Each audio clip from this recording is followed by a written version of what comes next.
man j'ai eu à discuter avec des gens de l'actuel régime et déjà avant Ousmane Sonko di ci wax les gens te disaient que li ñu fekk ci réew mi kenn ñëwu ko wax est-ce que xam nga ne gouvernement bii jiite Sénégal actuellement li ñuy wax taf yëngal c'est-à-dire que dañuy toog je ne sais pas ban exemple laa la mën a jox ñu ne par exemple courant bi de bu gouvernement bi fayul nangam ci milliards suba Dakar du am courant parce que ña doon taal machine sàngam nee na leen fay seen xaalis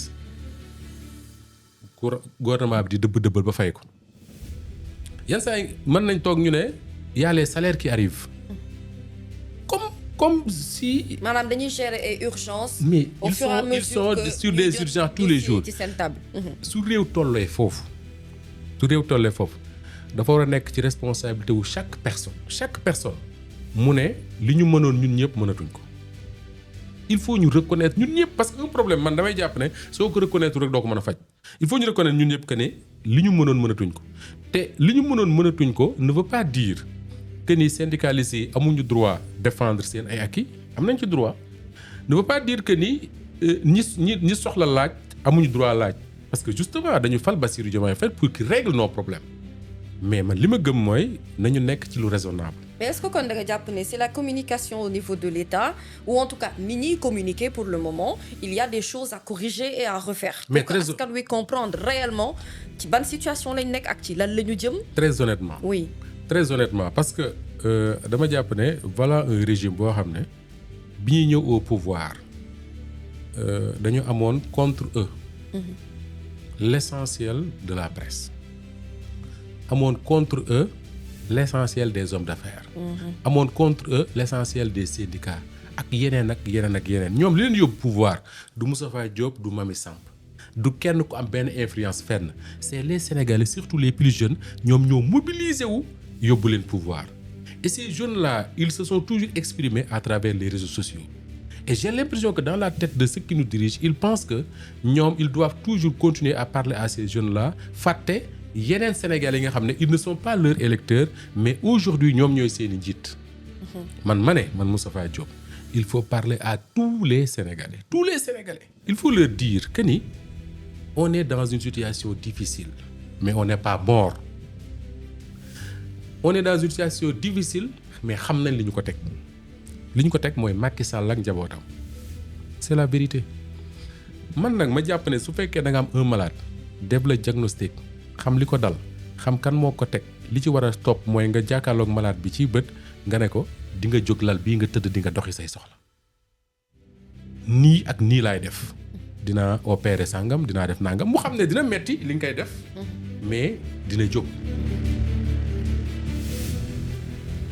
Chers amis internautes de Séné People ñu ngi leen di nuyu bu baax di leen dalal ak jàmm ci émission Face à la Nation numéro bu bees di leen remercier vous les internautes yi nga xam ne yéen a ñuy seetaan tout le temps di ñu may macha allah vues yu bari ci émission yi vous découvrez nos personnalités mais également vous avez l'occasion ngeen gën a xam seen ay traits de caractère xam seen gis-gis également ci wàllum politique et souvent on vous pose cette question simple ban personnalité ngeen bëgg ñu dalal ko ci émission bi di Face à la Nation ki ma dalal tey bokk na ci choix yi nga xamante ne en tout cas yéen bëggoon ngeen ko gis ci plateau bi dinaa ñëw ci moom ci kanam juste le temps de remercier donc tous ces fidèles yi nga xam ne ñooy ànd ak ñun saa su nekk et le principe il est simple c'est de pouvoir suivre cette émission mais surtout ngeen ñuy glisser également seen ay questions seen ay suggestions on les lit et puis on les partage également avec beaucoup de bonheur c'est donc un plaisir ginnaaw bu ñu gërëmee ñëpp ñu dalal ki nga xamante ne moom mooy sunu gan tey ki ma dalal mën naa wax ne dëgg-dëgg moom mooy synthèse u li Walf waaye li ñu mën a wax ci biir contenu télévision boobu également nga xamante ne moom mooy Walfadjri kilifa la fa d'ailleurs c'est le directeur de Walf TV mais au-delà de tout cela parcours bu riche moom la am moom Moustapha Diop doomu Louga bi moom laa dalal tey ci émission Face à la Nation maa mbégte lool nag ñu àndandoo découvrir ndoo ko parce que defe naa ñun ñëpp ay soppe Moustapha Diop la ñu képp koo xam ne journaliste nga naw nga ko ci liggéey bi muy def au-delà de tout cela naw nga ko également ci ay analyses yi nga xam ne moom lay def ci situation dëkk bi ci également ni mu leen di joxe de la qualité dans le contenu des programmes de Walf ak également esprit d'innovation bi gentillesse bi nekk ci moom humilité bi nekk ci ki nga xam ne moom la dalal tey di Moustapha Diop mu bàyyi ko mu nuyoo ak sunu internautes yi nga xam ne ñoo ñi seetaan dalal ak jàmm ci émission Face à la Nation. jërëjëf Mamy maa ngi lay nuyu bu baax a baax di nuyu tous les Sénégalais d'ici et d'ailleurs yi nga xam ne ñoo ñuy seetaan à travers Séné People di la wax ne c'est un grand plaisir très franchement c'est un immense plaisir pour man ñëw jàkkaarloo ak yow et ça je ne le dis pas pour faire joli comme on a l'habitude de dire Oui. je le dis parce que dama ko gëm Oui. de loin je t'ai toujours observé ci liggéey bi ngay def mu am ci respect lool am ci estime lool Merci beaucoup. ñi ma jege ñi ma dëkkal xam nañ ne je suis quelqu'un bu lay seetaan lu bëree bëri rawatina depuis nga nekk ànd ak Ahmed Aïdara et léegi à travers d'autres plateformes dama lay seetaan très souvent parfois damay reetaan ba toj parce que dama naan lim say wax moo rek moo ko sañ a wax mais franchement je tenais à dire ça et puis féliciter la ci bu baax a baax waxaat la ne c'est un plaisir Merci, le plaisir d'être est devant partagé. toi tey. Ouais, c'est moi qui suis fan, crois-moi. C'est moi qui C'est suis fan partagé, alors. de liggéey bi ngay def, c'est moi qui suis fan de la pertinence, c'est moi qui suis fan surtout de cette humilité bi nekk ci yow. Alors, Moustapha Diop, à des kilomètres dañuy sentir ne dëgg-dëgg tu es un vrai et tu es un grand journaliste de radio, de télévision, de presse écrite. On dit souvent que votre personnalité dafay inspirer de la générosité. Nga am également sens de l'observation mais également de partage loolu moo tax nga mën a nekk njiit ca fa nga nekk au-delà de tout cela ce parcours mën nañu wax ci qualité humaine yi waaye mën nañu wax également ci jaar-jaar bi diggante sa école primaire ca quartier ci Louga ba ca ISIC parcours boo xam ne moo le conduire également nga fréquenter diverses rédactions comme Le Populaire, Walf Grand Place, Walf Quotidien, Walf FM machallah, Walf TV. Donc nit nga koo xamante ne dëgg-dëgg mën nañu wax ne personnalité bu am caractère nga waaye aussi buy jox autorité ci analyse yi nga xamante ne moom ngay def sur des sujets yu concerner actualité bi lu concerner la vie des Sénégalais et puis surtout tu es un fervent défenseur du peuple sénégalais tey moom laa am chance dalal ci sama plateau c'est pour dire que invité bi ma am du n'importe quel invité mais bëgg naa gën a découvrir Moustapha Diop Louga nga juddoo fa nga màggee. Oui. foofu nga jàngee. Oui. Ginnaaw gi kañ nga ñëw Dakar et puis maanaam sam njàng naka la tëddee woon foofu ci Louga comment ça s'est passé la vie familiale l'enfance de Moustapha Diop. Enfin, une enfance, disons, simple, hein, rien de particulier. Comme daanaka xale yi nga xam ne yëpp ñoom ñooy yaroo seen kër maam. Parce que man sama kër maam la yaroo ci quartier bu tudd Kër Serigne Louga. Ci kër goo xam ne ñu ngi ko gënoon a miin ci ñangeen parce que ñang la ñu sant. Sama maam Omar Ñang ak Awa Kébé Diop ñoom ñoo ma yore woon jusqu'à may am entrée en sixième. Et Dieu a fait que année bi may am entrée en sixième sama maam boobu nga xam ne mooy Awa Kébé Diop ci la faatu. yal na ko yàlla yërëm xaaru ko àjjana waaye fa suuf Tuubaa ci kawam. nga xam ne man ñu bari dañuy wax ne. lii feeñ ci sama personnalité ñu bari dañu wax ne sama ay nijaay laa ko nuróol. Pourquoi parce que man ak sama nijaay yooyu ñoo bokk kenn ki ñu yar. Et d'ailleurs defe naa bu amee lu ci particulier loolu la moo di man sama maam musuma considérer en fait comme sët c'est-à-dire que musuñu ma yar ni ñuy yaree sët. di ko reewal ak di ko nangam man dañ ma traité ni ñu doon traité sama nijaay yi rek même si parfois nga am yenn avantage ci ñoom parce que li nga gën a nekk xale mooy doon moo koy waral. Alors bi sama maam faatoo en 90 fekk may doog am entrée en sixième 90 ou 89 je ne sais plus boobu xam nga xale bu tuuti nga mais taxul ma dem fekk sama ay parents je suis resté ci sama kër maam ak sama ay tante ak sama ay nijaay sama maam bu góor muy maam Oumar Niang moom laa continuer woon nekkal nga xam ne moom sama yaay ji ma jur dafay wax ne man sama ay jikkowu maam laa jër. Pourquoi parce que sama yaay dafa may wax ne man kenn mënul xam lu ma neex. kenn mënul xam lu ma naqari kenn mënul xam sama soxla.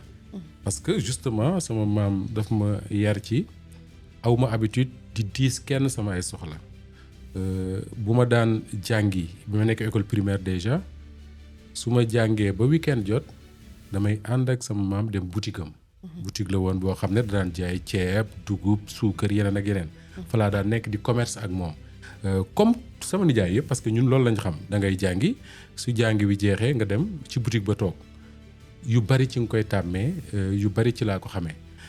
Yàlla def également bi ma amee entrée en 6e à l'école Kër Serigne Louga ñu ko daan woowee à l'époque Teenu Ngelaw. École Kër Serigne Louga boobu nekk ci quartier bi ma dëkk fi ma juddoo fa laa jàngee. Am na ñu bari ñoo xam ne xam nga leen fa lañ jàngee. L'ancien ministre Moustapha Diop. ci même école bi la ñu jàngee. su ma juumul sax ku mel ne Cheikh Yérim Seck moo ñu jiitu mais foofu la jaar parce que école bi soriwuloon ak kër ñoom Cheikh Yérim Seck ak ñeneen ñoo xam ne bokk na ci ñoom ay Ousmane Thiongane bi nga xam ne il a été conseiller de Macky Sall et d'autres personnes. Après l'entrée en 6e comme ñëpp c'est le collège. ñu nekkoon ci collège bu tudd Massamba Sika Diouf nekk quartier montagne ñu koy woowee Baba Fall à l'époque après mu tudd Massamba Sika Diouf. Collège boobu defe naa ne sama xarit yi ma gën a takkool jamono ji foofu laa commencé xamante ak ñoom. nga xam ne man damay wax très souvent que ni je suis quelqu'un boo xam ne je n'ai pratiquement pas de nouveaux amis. say nitu démb ñooy say nitu tey. waaw man ñi may àndal ñi may jëflanteel mooy ñi nga xam ne su ma toogee di laaj kañ laa leen commencé xam mënuma fixer date ne ñii daal. période sàngam lañ commencé ànd. Je donne souvent l'exemple de l'avocat maître Ousmane Thiam. nga xam ne mooy actuellement le président des jeunes avocats du Sénégal. Je crois que même il fait partie du pôle des avocats de Farba Ngom. nga xam ne bi ñuy commencé ànd on était en classe de 6e. ba léegi tàqalikoo wuñu. On a partagé pratiquement tout. du jaar jamais sama tour am na nu may woowee am naa nu ma koy woowee et noonu la ñu màgg de la même manière boo demee au lycée Malick Sall de Louga parce que après le collège c'est le lycée particularité bi au lycée Malick Sall de Louga mooy à l'époque dans toute la région de Louga il y avait pratiquement que ce lycée là ce qui fait que les jeunes yi nga xam ne ñoo doon amee BFM Daara Linguère Kébémer Géoul dëkk yooyu yëpp. ñëpp dañ doon moo se retrouver dans le même lycée. ce qui fait que finalement mami te bu ñu nekkee dans le même lycée ci suñu famille yi la ñuy dëkk. dalay créer ay mbokk dans pratiquement toute la région. tey am naa un de mes meilleurs amis boo xam ne moom Boulal la dëkk Boulal c'est dans le département de Linguère bi ñoom El Malick Ndiaye dëkk. ñu mel ne ñoom Dame Mbodj moo ma mag un peu moo ma jiitu lycée Malick Sall mais ñoom Dame Mbodj lycée Malick Sall boobu lañ jàngee. parce que à l'époque seen dëkk yi ñu dëkkoon ñoom amul lycée bu ñu amee BFM parfois même entrée en 6e dañ leen indi dans la ville et loolu dama koy wax ma ne bi Ablaye Wade nekkee président au Sénégal lañ commencé gis des collèges partout des lycées partout. ma ne c'est une excellente chose. Oui. mais dama jàpp ne en même temps dafa rey loo xam ne ñun ñu dëkk à l'intérieur du pays. daf ñu neexoon trop parce que daf doon marqué suñu ndaw mooy fi nga juddoo boo xasee nekk lycée. da ngay commencer am des amis qui viennent un peu partout. te du yem rek ci amis dañuy dem ba nekk sa ay mbokk pourquoi parce que bu ñu ñëwee dans la ville de Louga amul hôtel bu ñuy dëkk. amul foyer bu ñuy dëkk amul leneen suñu biir kër yi la ñuy dëkk en fait. suñu njaboot yi ñoo leen kii nga xam dañuy dem ba ngeen nekk genn njaboot. boole ci bu ñu daan jàngi ñun ba wàcc on n'avait pas l'habitude jàngi rek comme ni xale yi def nii ku nekk ñibbi sa kër ñun bu ñu jàngi ba wàcc ñooy dem footballandoo ensemble. ñooy dem defandoo nos exercices ensemble. c'est-à-dire que pratiquement 24 heures sur 24 vous êtes ensemble. Je me rappelle amoon nañ suñu benn xarit boo xam ne papaam c'était un commissaire de police moo nekkoon commissaire de police Louga aaj la tudd mais bu ñu daan wàcc école ci biir commissariat bi moom la ñuy footballé mooy suñu terrain de football quoi en fait. Et le fait que ñu daan football ci biir commissariat bi. da daan tax ngay gis policiers yi ñi ñuy jàpp. ñiy placé en garde à vue et tout et très tôt tu te dis lii moom du ma ci jaar kenn du ma tëj kenn du ma garde à vue parce que gis nga merci daf lay jubbanti voilà c'est cette enfance là nga xam ne man moom laa vivre à Louga muy vraiment quelque chose boo xam ne defe naa ne personnalité bi ngay wax ci man loolu moo ko formaté en fait c'est surtout sama maam bu góor muy maam Omar Niang à qui je rends un très très vibrant hommage un très grand et vibrant hommage je parle pas très souvent de lui parce que su may wax ci moom daf may jooyloo en fait waaw kooku mooy sama maam man ab diggante sama yaay ak sama papa je dis très souvent que ni man ni ma mel personnalité bi feeñ ci man c'est surtout lui très sincèrement. sa maam moo ko ci def. Voilà. da ngeen am lien émotionnel bu fort. Ouais, bu dox ci seen absolument. diggante. et puis cadre beeg environnement bi wute na ak yaru tey ji. nga Non. xam ne nit ñi amatuñu sañ-sañ sax jubbanti. mais le fait que nit mu bokk ci famille bokk ci askan xam mooy kan. loolu dafay forger personnalité doomu aadama saa su ne. Ouais. et puis ku sant ñang ku doy waar amul. man dem naa ba nekk amul mag sincèrement. parce que boobu am naa bac di jàngi nekk étudiant. oui. mais pour wax la lien bi ma amoon ak sama maam man ku ma daan joteel man su ma jote woon ak yow nga woo sama maam laaj ko danaan la Moustapha ku mu joteel yaa ko tooñ. bi may nekk Walf bi ma fay soog a ñëw am na sama benn collègue sama reporter boo xam ne ci ma la doon liggéeyee muy Ndeye Awalo di jabaru Alioune Ndiaye journaliste dañ ko mas a envoyé Louga en reportage bi mu demee Louga ma ne ko na dem seeti sama maam parce que comme Louga la dem bu bëggee sax mën na dëkk ci kër gi. après bi mu demee mu woo ma téléphone mun ma yow sama maam modestul dara ma ne ko lu xew mu ne ma damay waxtaan ak moom naan ko Moustapha mooy suñu directeur mais vraiment ku baax la daf ñuy jàppale nee na sama maam ne ko non kooku sama formation la mu ne ma yow sama maam modestul dara. ndeysaan macha allah. Voilà. alors université dégg naa léegi nga wax ko. bi nga jàngee ba am sa bac ba noppi après finalement le choix s'est porté sur ISIC c'est ça. oui foofu nga defee sa formation en journalisme. avant l'ISIC man lettre moderne laa def. Université bu Dakar. pourquoi virage bi. mais exactement virage bi ndax sama maam encore. ah oui parce que dama am bac war a dem université inscrire lettre moderne ba commencé ma ñëw waxtaan ak sama maam mu ne ma yow amoo jotu di def de longues études. maanaam dem xaar am licence ensuite une maîtrise à l'époque c'était comme ça di ko ne jàng quoi ma ne ko tax mu ne parce que yow sa taawu yaay nga ak sa taawu papa. il faut nga teel a am ci loo jàpp. pour mën leen a dimbali ci jafe-jafe yi nga xam ne moom la ñuy nekk parce que man sama papa chauffeur la day dawal mais très tôt dafa émigré dem Italie lu mu liggéey ñun la ko jox. man sama papa xamul woon jënd oto xamul woon jënd yëre yu rafet xamul woon li nit ñi xam c'est-à-dire que profiter de ce que tu gagnes. tu imagines Italie la nekkoon di fa dund mais damay fàttaliku ne moom bu daan jóge Italie ñëw sama papa ñibbisi daanaka à part lim ñu indil ñun ay doomam li koy topp mooy benn liketu jean ak pantalon jean muy sol bu ñëwee da koy wékk ba ñibbeem jot mu solaat ko dem donc très tôt j'ai vu que ni moom talul dara lu dul ñun suñu bopp. et donc bu la sa maam waxee ne la sa papa ak sa yaay da nga war a gaaw ci li ngay jàng. ngir wutal leen lu ñu def. man leen a jàppale ci njaboot gi. tu te dis que université bi bu ma fi toogee comme di maam Bira wàcc ñu may jàngal Fatou ay une robe dama fi yàgg. donc ci laa décidé ne man comme sama passion de toujours moo doon le journalisme et que man bi may nekk xale soo laajee maa ngi lay tudd sànq l'avocat maître Ousmane Thiam soo ko woon laaj ko léegi. mu ne la ñun man bi may nekk ak ñoom classe ñoom nañ Malaye Diop lañ ma daan woowee. Mamadou Malaye Diop parce que dama fan woon Mamadou Malaye Diop musuma tardé journal bu mu présenté. wala boog ñu ma daan woowee ay Thierry Roland mooy ki daan def. les matchs de football sur TF1. Oui. man tur yooyu lañ ma daan woowee en fait donc pour dire que ni faire du journalisme ça a été toujours ma passion. léegi y avait un choix est-ce que damay toog di def des concours du CESTI boo xam ne aw ma garantie que ni dinaa jàll et combien de fois laa koy def je n'en sais rien yàlla def am benn journaliste bu tudd Alassane Cissé. que je connais très bien maa ngi koy nuyu au passage. nekkoon Sud Quotidien. Alassane Cissé je crois que même je l'ai croisé keroog bi ñuy def cérémonie dédicace livre Mame Birame Wathie. Alassane Cissé boobu dafa doon ànd ak sama benn nijaay bu tudd Daouda Niang un jour mu ñëw suñu kër à Louga. te mu ne Daouda ne ko dama la bëgg a présenter sama benn jarbaat bu bëgg a nekk journaliste ma ñëw fekk ko ci salle mu toog ma wax ko mu ne ma léegi dama lay conseiller nga dem nga inscrire ISIC.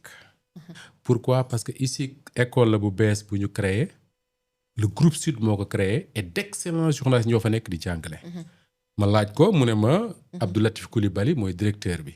ay ñoom Abdoulaye Ndiaga Sylla ñoo fay jàngale El Hadj Kassé qui était directeur du Soleil ensuite mu nekk conseiller bu Macky Sall et d'autres personnes yoo xam ne man xamoon naa leen parce que doon naa dégg seen tour Latif Coulibaly ñëpp xam nañ ko. ma ne ko d'accord quand j'ai accepté ne damay dem inscrire foofu inscription bi déjà dafa cher déjà ma wax ko sama bopp mu ne ma lu mu metti xam-xam loo ko jëndee jar na ko awma ko mais naa ko lijjanti boobu moom mi ngi tukki ni ma la ko waxee sànq ci la ma fayale l'inscription déjà et duma ko fàtte mukk je tiens à lui rendre un vibrant hommage sama benn xaritu papa bu tudd Papa Mbacké Sylla moom chauffeur taxi la en fait nekkoon fii Dakar di dawal ba léegi mi ngi dawal taxi moo daan def su weer deewee mooy jël recette taxi am ak li nga xam ne moom la ko sama papa doon jox parce que ñoom ñaar dañoo bokk di ba ñuy xale ba léegi di ànd man dama xàmmee rek gis leen ñuy ànd tuddante ay doom et tout Papa Mbacké boobu moo daan def chaque mois mooy ñëw isik fayal ma continuer di jàng mais mami yàlla bu la bëggee dimbale moom moo xam ay mbiram man may def sama première année isik dès la première année ci la vacances jot man ma décidé ne damay dem Louga pour passer sama vacances comme tout étudiant Abdou Latif Coulibaly proposé nañu journaliste li gën mooy ngeen teel a dugg ci métier teel a intégré exactement man mon choix c'était dem stage Sud FM def rajo parce que booy jàng ISIC école boo xam ne waa Sud ñoo fay jàngale boo bëggee stage Sud la gën a yombee maa ngi fàttaliku ñu dem Sud déposer suñu demande de stage ba pare wàññeeku ma ne damay jaar Le Populaire journal Le Populaire pourquoi parce que ki fa nekkoon à l'époque rédacteur en chef muy Assane Diagne ñoo bokk benn koñ bu ñu dëkk à Louga et que nijaay la pratiquement ci man bi ñu demee ma wax ko Assane ne ko man dama demoon Sud pour déposer def benn demande stage en rajo mu ne ma non soo bëggee nekk un bon journaliste Assane mi ngi may dégg mu ne ma soo bëggee nekk un bon journaliste da ngay jàng bind ba pare faut commencer par la presse écrite. Exactement. ma ne ko d'accord mu ne ma léegi je fais comment mu ne ma da ngay def demande de stage ma def demande de stage déposé ko fa maa ngi ko déposé ci Thierno Talla qui était à l'époque directeur de publication du Populaire Thierno Talla mooy actuellement conseiller en communication du ministre de l'Intérieur Jean-Baptiste Tine bi ma ko déposé ci Thierno Talla ñu ne ma jour sàngam nga ñëw commencé jour bi may commencé fekk na Thierno démissionné parce que dafa amoon ay problème diggante les actionnaires Youssou Ndour Bara Tall et cetera Thierno démissionné ma ñëw commencé ak beneen directeur de publication bu tudd Moustapha Sow mami man may def presse écrite dama ne woon dama koy def vacances su ma ci paree jeex na parce que man togguma fii di bind passion bi jàpp la waaw mais dama dugg commencé passion bi fekk ma ci mais ma dem ba ci biir waa Populaire seen bopp ne ma il faut mu ñu garder ma parce que man may nekk Populaire en fait y avait ñoom Mamoud Wane Daouda Diarra Assane Diagne ñoom Arona Deme Youssou Badji Daouda Mine dañ ma jàppe woon un peu comme seen jeune frère dañ ma doon couver en fait comme seen jeune frère maa ngi fàttaliku Daouda Mine je crois que dalal nga ko fi il y a quelques semaines oui ñu ngi koy nuyu bu baax un excellent monsieur un grand monsieur excellent journaliste oui. Daouda Mine man dama ñëw Populaire en stage moom mu ñu yónni ko comme envoyé spécial à Louga pour mu couvrir les élections législatives de 2001 bi mu demee Louga suñu kër fa la doon liggéeyee parce que ñun dañu amoon télécentre boo xam ne am na fax am na téléphone et tout booba bind texte sa téléphone wala sa machine envoyé ko par mail amul woon da ngay bind texte nii ci kayit dem faxé ko soo ko faxé mu wàcc à la rédaction à Dakar il y a quelqu'un qui saisit ça après ñu koy doog a def ci journal bi Daouda Mine nekk suñu kër man ma nekk Dakar donc Daouda Mine suñu waa kër la njëkk a xam que man. ndeysaan macha allah. bi élection yi jeexee. mu ñibbi si Dakar. mais xam nga mami journaliste bu la jiitoo 1 minute ci rédaction il faut mu wan la le moo la fi jiitu. anecdote. Daouda Mine bi mu ñëwee à la rédaction le matin. mu ñëw fekk ma toog mu boot loxo yi nii quoi. waaw di dox ba mu jàgg mu ne ma ça va ma ne ko ça va bien mu ne ma ah c'est toi le fameux Moustapha Diop. ma ne ko pourquoi fameux mu reetaan quoi. et notre relation est née comme ça. et li ma la wax ni c'était en 2001 ba fi ñuy waxee man ak yow nii Daouda Mine tàggoowuñu benn yoon.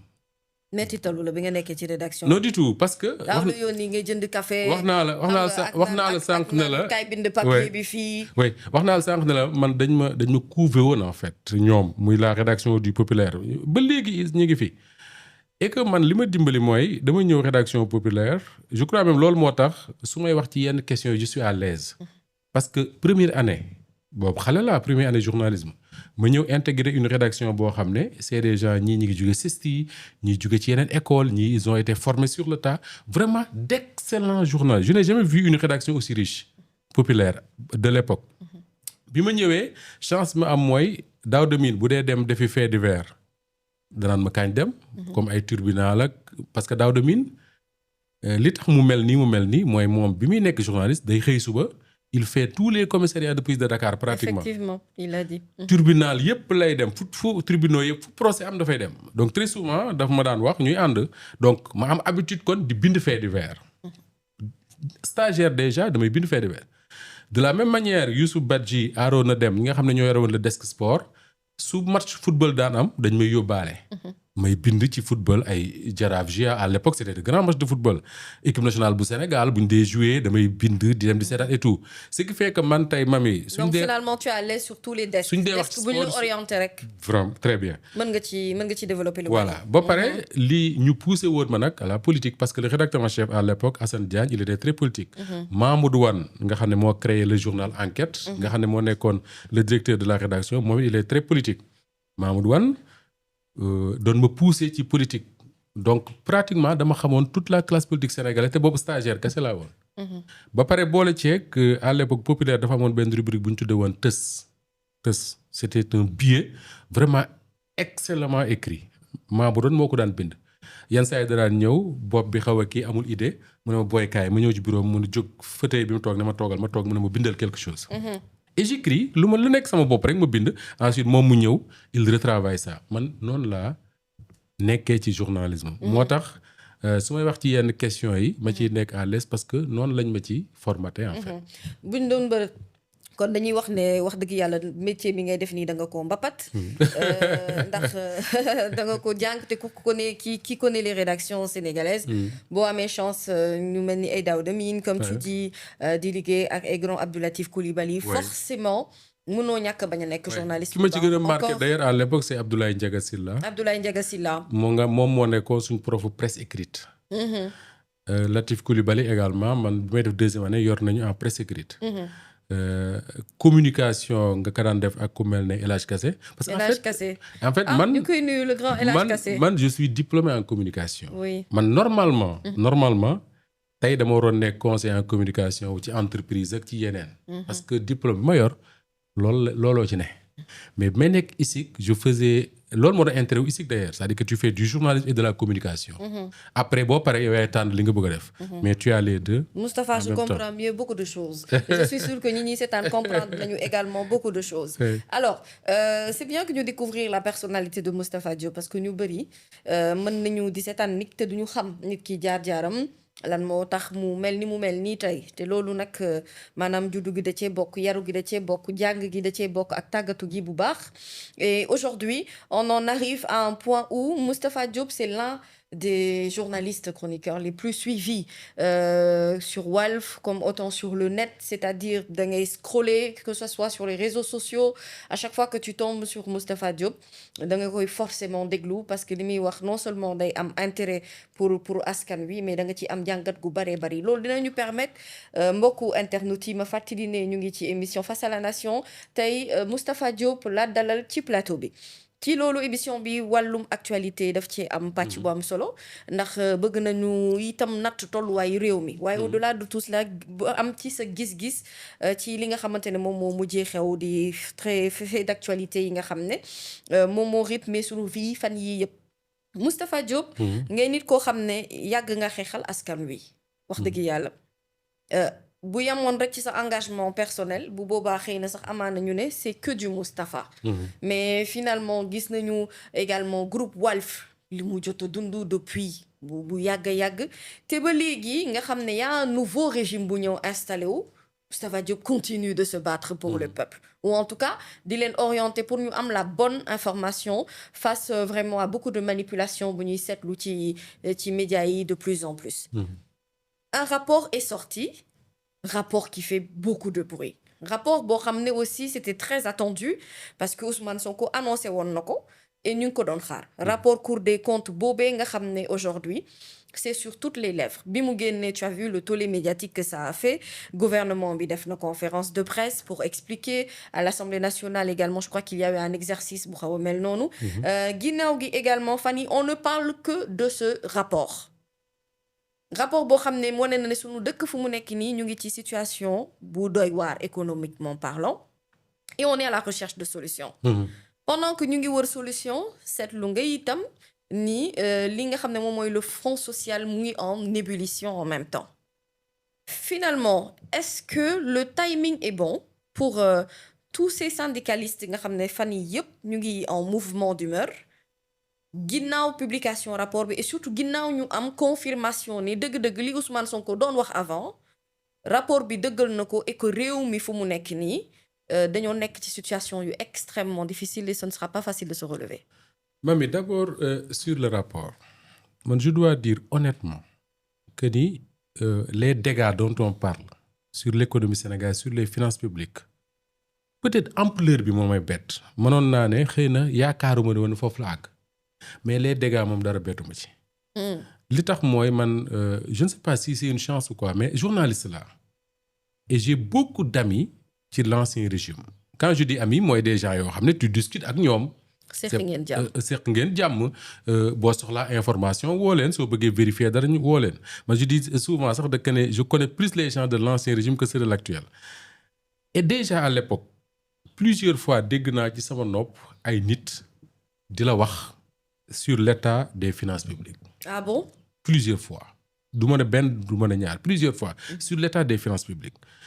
Et je me suis toujours interrogé sur une chose mooy comment se fait-il que à l'époque déjà on parlait souvent on me parlait man en tout cas souvent des problèmes sur les finances publiques jafe-jafe yu réew mi nekkee ba pare en même temps sentiruma ko benn yoon ci ñi jiite nguur gi ak ni ñuy doxalee ñi ngi yokk ay salaire ñi ngi yokk la masse salariale di recruter ay nit ça m'a toujours interrogé bi régime bi changé également avant Ousmane Sonko di ci wax ci conférence de presse am boobu mu defoon man j'ai eu à discuter avec des gens de l'actuel régime et déjà avant Ousmane Sonko di ci wax les gens te disaient que li ñu fekk ci réew mi kenn ñëwu ko wax kenn ñëwu ko et je me disais toujours que ni d'ailleurs man yaakaar naa ne gars yi duñ mës a wax ne réew mi fii lañ ko fekk mais bi Ousmane Sonko defee sa conférence de presse ak les ministres yi nga xam ne ñoom la toogaloon wax ci la situation des finances publiques au Sénégal man comme journaliste là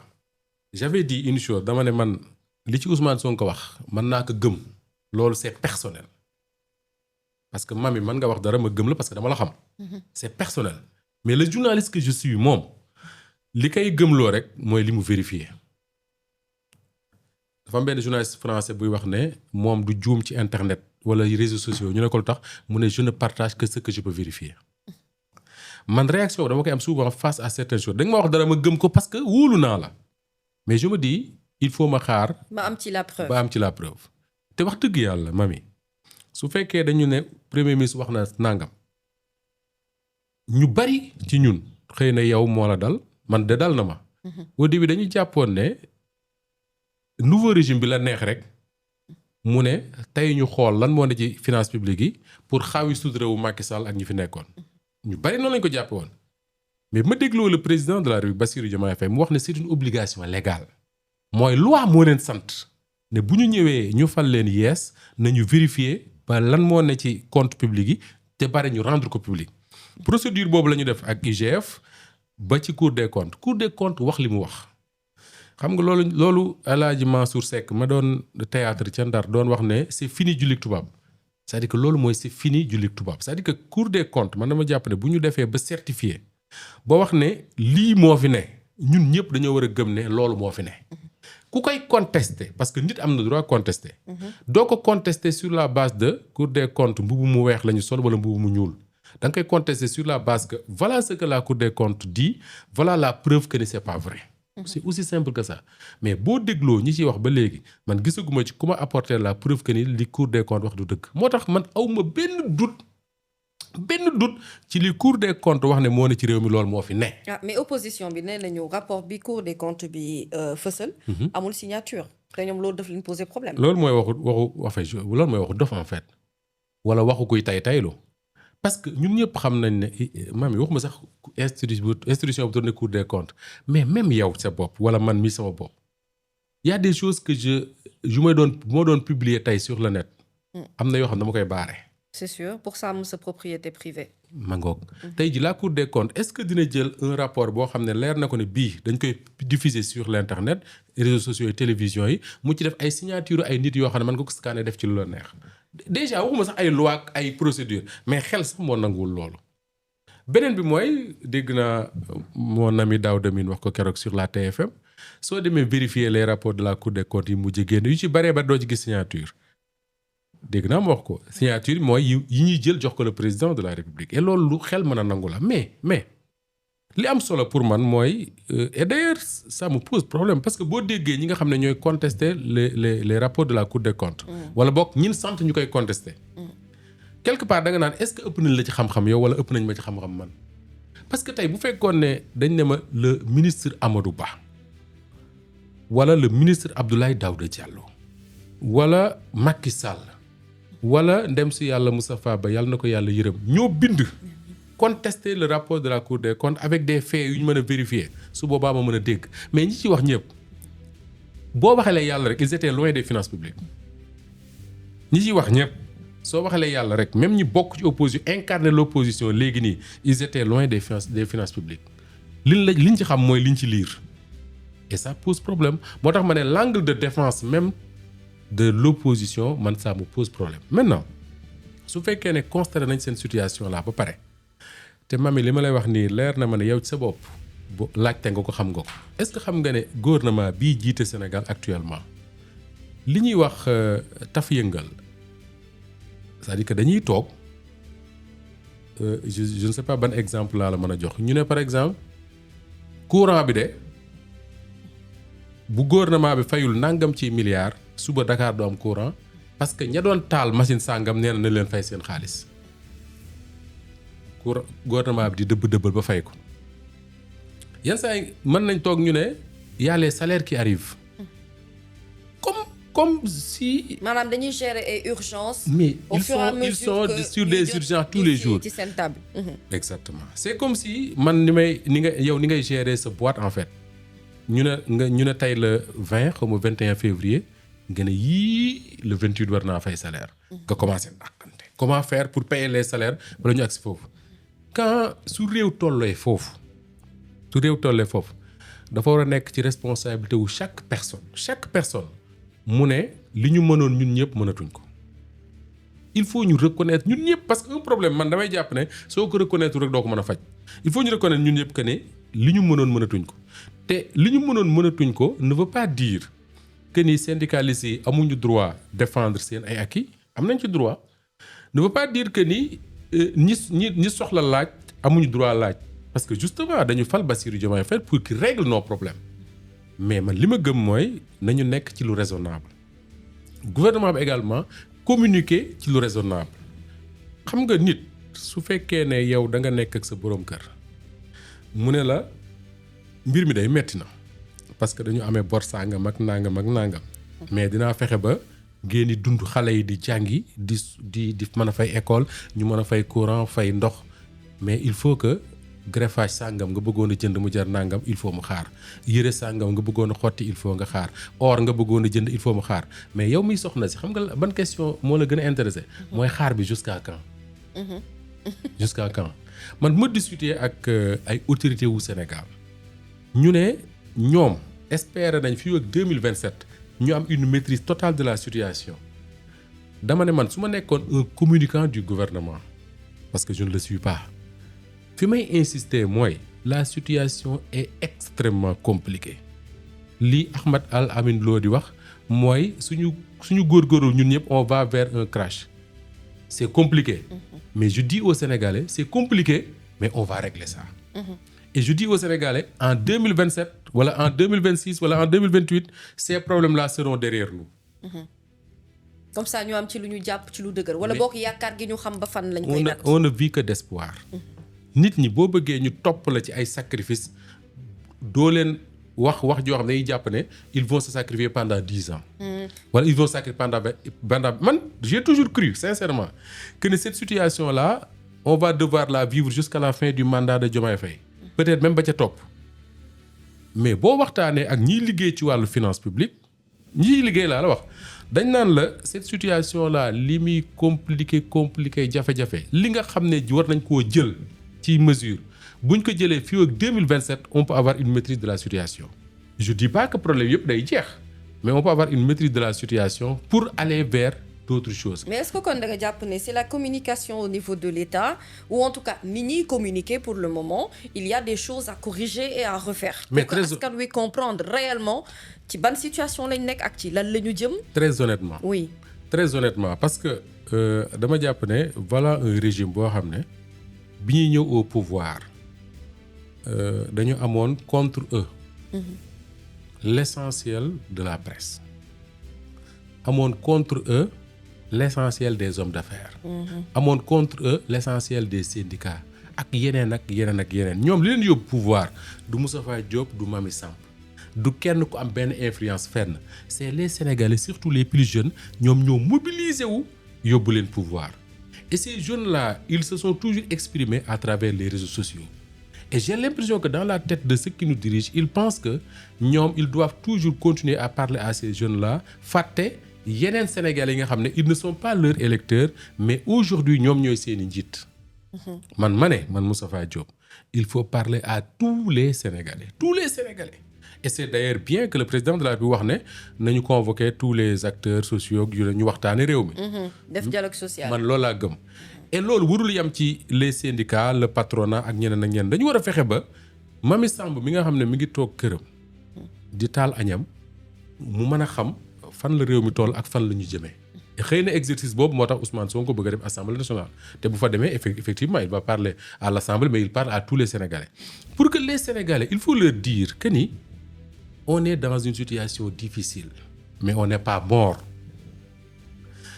on est dans une situation difficile mais xam nañ li ñu ko teg mooy Macky Sall ak njabootam c'est la vérité man nag ma jàpp ne su fekkee da nga am un malade def la diagnostic xam li ko dal xam kan moo ko teg li ci war a topp mooy nga jàkkaarloog malade bi ci bët nga ne ko di nga jóg lal bii nga tëdd di nga doxi say soxla nii ak nii laay def dinaa opérer sàngam dinaa def nangam mu xam ne dina metti li nga koy def mais dina jóg ndax yaakaar gi ñu koy jox yaakaar googu faut jamais ñu rey ko beneen bi mooy loolu li ma ci rassuré mooy dama dégg Ousmane Sonko wax ko que ni les Sénégalais loo ci mënti dégg en tout cas ñi leen fal loo ci mënti dégg Mamy mooy c'est parce que dañu am confiance en un seul homme il s'appelle Ousmane Sonko. Je dis très souvent que ne Ousmane Sonko voilà quelqu'un boo xam ne su ko neexoon mu xëy suba dàq tous les DG du Sénégal et les ministres dara du ko ci fekk xam nga lu tax parce que amul benn DG wala benn ministre boo xam ne tey jox na la ndomba tànk nga takk ko nga mën a taxaw ne man de maa apporté nangam pour ñu falu man boo xaw ma ko ñëpp dañoo profiter wala boog dañoo jouir ci légitimité wu Ousmane Sonko. C'est vrai que dafa am processus boo xam ne fa la jaar am ñu ko ci gunge am des cadres qui ont réfléchi am des jeunes qui se sont mobilisés mais loolu lépp yàlla moo dogal ne ki mu jaar mooy Ousmane Sonko et la preuve réew mi doo fi dégg kuy attaquer Bassirou Diomaye Faye ah. déedéet. il est tranquille je dis que c'est le président le plus tranquille du Sénégal doo fi dégg kuy attaquer keneen les gens ils disent Ousmane Sonko suñu génnoon fii léegi man ak yow di dox benn saret yàq fi alalu jàmbur on va dire Ousmane Sonko. Cet homme-là man su ma déggee moom mu wax ne il va donner de sa propre personne pour que réew mi soppeeku man dama naan ça me rassure parce que moom la Sénégalais yi sas que ni joxeel de ta propre personne pour que réew mi soppeeku et heureusement il l'a compris. Mais je pense que il va falloir communiquer davantage avec les Sénégalais parce que en réalité gis naa Ngagne Demba bu Sesti bind ko. C'est un excellent communicant. Il dit il faut qu'on fasse la différence entre la communication institutionnelle et la communication politique ou des partis politiques. Il y a une très grande différence. Il y a des choses yoo xam ne un gouvernement moom lay def pour jox nit ñi la bonne information. Mais il y a un travail qui doit se faire derrière que doo ko def tant que amoo une bonne organisation politique, une bonne machine politique. Et cette machine-là, depuis que le PASTEF est au pouvoir, du ma ne machine bi dafa taxaw. Mais ni mu doon tourner.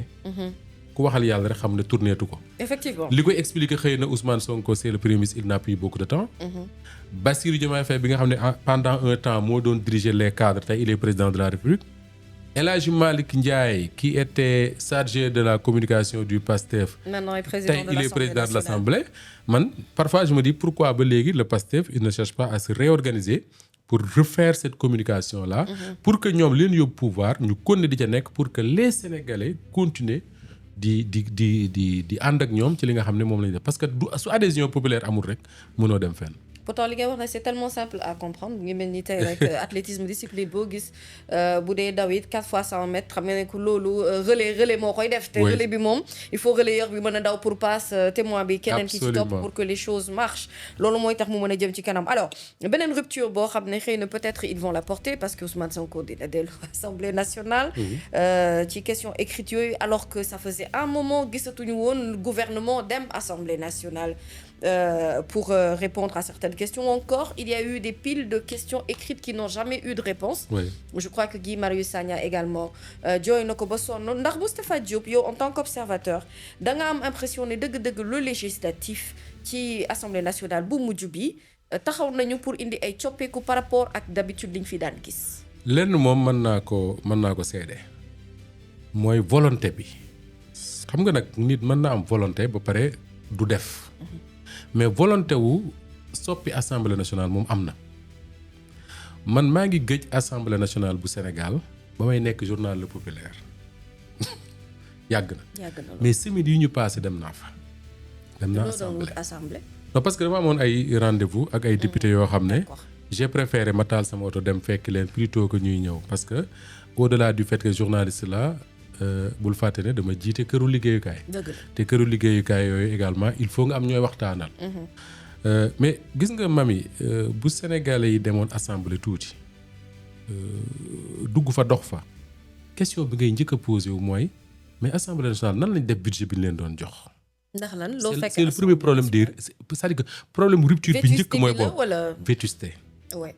assemblée man ça m'a étonné parce que depuis des années et des années li may gis ci assemblée mooy la salle des plénières mais bu ma duggee assemblée dox sama tànk parce que man dama am benn habitude fu ma fekk escalier daanaka du ma jël ascenseur escalier lay jël. yéeg assemblée ak escalier yi mais da nga naan non ça c'est pas la deuxième institution du Sénégal quand même verre yi toj fële carton yu fii dénk yi fee nangam ak nangam salle d'attente yoo xam ne boo fa toogee. mën naa la waatal ne salle d'attente bi ma toogoon léegi pour xaar nga ñëw ñu def émission bi moo ko gën cette assemblée là ma yaakaar ne le premier acte des ruptures bi nga xam ne moom la El Malick Ndiaye war a poser mooy joxaat gëdd assemblée boobu pour que mu mel ni mu war a mel pour que ku fa dugg xam ne fii c'est la deuxième institution du Sénégal ça c'est la première question et je pense que El Malick Ndiaye a des projets pour faire ça et je me suis dit mais attends assemblée bii ñu ma doon wax ne président bi chaque mois dinañ ko jox nangam ci million pour mu nekk nu ñu koy wax sa fonds politique xaw ma caisse noire. d'ailleurs mas naa wax Ablaye Wade ne ko monsieur le président il paraît que vous avez une caisse noire de xaw ma lan mu ne ma Moustapha Diop boo xamul da ngay laajte. j'ai pas de caisse noire j'ai des fonds politiques. Seydi Abdoulaye Wade tout craché. waaye Seydi Abdoulaye Wade tout craché. oui mais da nga naan xaalis boobu ñu la jot nuñ ko def et maa ngi doog comprendre lan moo tax. bu Guy Marius Sagna doon interroger wu sur l'argent le budget de l'Assemblée kenn du ko tontu. kenn du ko tontu donc pour man c'est le premier acte de rupture maintenant soo ñëwee ci liggéeyu député yi. ma yaakaar ne député yi Pastef yi dañu ameel Sénégal lu rëy rëy te loolu c'est pas les députés de Pastef c'est tout le régime ñoo ameel Sénégal loolu gis nga bu ñu deful rupture ñoom rupture moom dootul am Sénégal ñoom ñii. bu ñu def rupture ci li ñuy def rupture dootul am Sénégal pourquoi parce que voilà des gens qui ont été élus sur la base pratiquement d'un mot rupture. lu ñu rupture ba sénégalais tey boo laajee sama yaay nga laaj keneen dana lay wax rupture. mais boo ñëwee assemblée rupture boobu dañ ko ressentir niñ koy sentir mooy man dañuy wax souvent ne li ñuy def ci ginnaaw maanaam les travaux en commission et tout moo ëpp mais les sénégalais il faut leur montrer. que ni cette assemblée là bokk li fi nekk ak yi fi nekkoon te dañuy bokk ce que Guy Marius Sagna est en train de faire. oui man un ministre de la République dégg naa mu wax ne moom parfois il reçoit des questions de Guy Marius Sagna da koy xool ne waa kii xanaa bokkuñu parti. ma ne ko c'est ça le bon député. mais exactement. le bon député c'est celui-là et ce que Ousmane Sonko va faire vendredi man pour man lu am solo la parce que dina wane ne député yi kët la tax ñu am yaakaar ci ñoom ba ne leen dem leen assemblée ña nga ca question yi ngay posé wu yow man ma koy posé wu ñi ñuy seetaan di ko posé wu les députés xëy na dinañ ko laaj Ousmane Sonko buñ ko laajee tontu yam leen di tontu. dinañ ci jàpp. te loolu pour man dafa war a nekk lu banal man j'observe très souvent la classe politique rawatina ci réew yu mel ne France ak yu demee noonu. mais lii Ousmane Sonko di def suba boobu exercice bu banal la fa. le premier ministre très souvent dañ koy wax assemblée mu ñëw sur une question mu tontu après mu dem yoonam. et je pense que loolu bokk na ci acte de rupture quand même. Alors Moustapha Diop aussi tu as l'air de quelqu'un qui maîtrise Ousmane Sonko enfin maîtriser peut-être c'est un mot fort en français mais je veux dire mën nga def jàngat ci moom. suivre nga ko ci parcours am couvrir nga également ay activités am jot nga gis tu as été témoin de tout ce qu'il a traversé ci champ politique bi. Aujourd'hui l'opposition am nañu problème parce que on a du mal même à avoir une forte opposition sénégalaise. C'est du tâtonnement que moi je vois c'est-à-dire ay anciens ñoo xamante ne c'était presque même ay nit ñoo xam ne bokkuñu woon gis-gis ci politique. ñoom la ñuy gis ñu booloo dernièrement FDR ñu dégg également Idrissa Seck nee na day ñëwaat moom itam ci géopolitique bi pour créer mouvement bu bees bu tuddee sauver le Sénégal.